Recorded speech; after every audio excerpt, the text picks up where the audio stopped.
আমরা আমাদের দল গণ অধিকার পরিষদের পক্ষ থেকে এই হামলার সুষ্ঠু তদন্ত এবং বিচার দাবি করছি।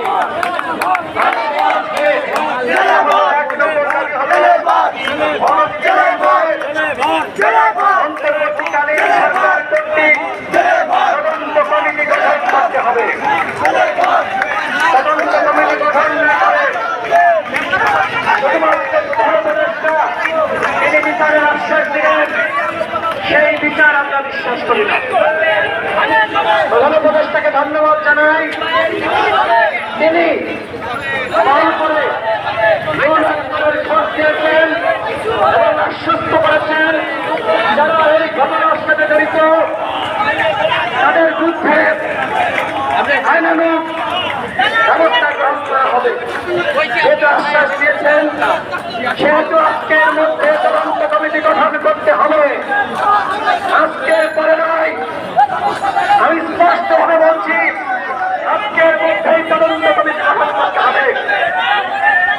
আমাদের 2 নম্বর দাবি, যেহেতু স্বরাষ্ট্র উপদেষ্টা তিনি দায়িত্ব পালন করতে পারছেন না, যেহেতু তিনি ব্যর্থ, যেহেতু তিনি নির্লজ্জ, যেহেতু তিনি বেহায়া, সুতরাং এইরকম বেহায়া স্বরাষ্ট্র উপদেষ্টা আমরা দেখতে চাই না। তিনি পুরোপুরি ব্যর্থ। সুতরাং গতকালকে ঘটনার দায় নিয়ে স্বরাষ্ট্র উপদেষ্টাকে পদত্যাগ করতে হবে। এইটা আমাদের 2 নম্বর দাবি। আমাদের 3 নম্বর দাবি, জাতীয় পার্টিকে আগামী 48 ঘন্টার মধ্যে নিষিদ্ধ করতে হবে। যেমনিভাবে আওয়ামী লীগকে নিষিদ্ধ করা হয়েছে, ঠিক একইভাবে এই জাতীয় পার্টি সহ স্বৈরাচারের দোষর তাদেরকে নিষিদ্ধ করতে হবে। অর্থাৎ আমি আবারও বলছি, আমাদের 3টে দাবি। 1 নম্বর, গতকালকের ঘটনার তদন্ত কমিটি গঠন করতে হবে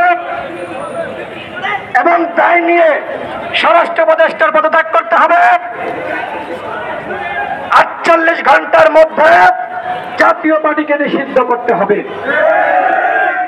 সংগ্রামী সাথী বন্ধুগণ, আমরা একটু আগে দেখলাম অন্তর্বর্তীকালীন সরকারের প্রেস সচিব তিনি নুরুল আকমরের উপর যে হামলা হয়েছে, সেই হামলার প্রতিবাদ জানিয়ে সরকারের পক্ষ থেকে সাংবাদিক সম্মেলন করেছেন।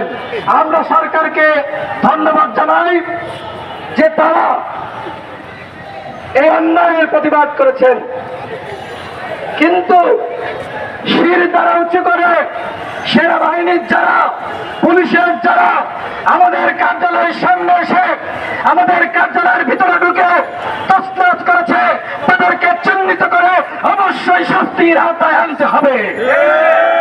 সংগ্রামী সাথী বন্ধুগণ, একটু আগে খবর পেলাম বাংলাদেশের 3টা বড় দল, বিএনপি, জামাত, এনসিপি, মানে সরকার ঘোষিত 3টা বড় দল, এই 3টা দল নিয়ে তারা আগামীকাল বৈঠকের আয়োজন করেছে প্রধান উপদেষ্টার সভাপতিত্বে।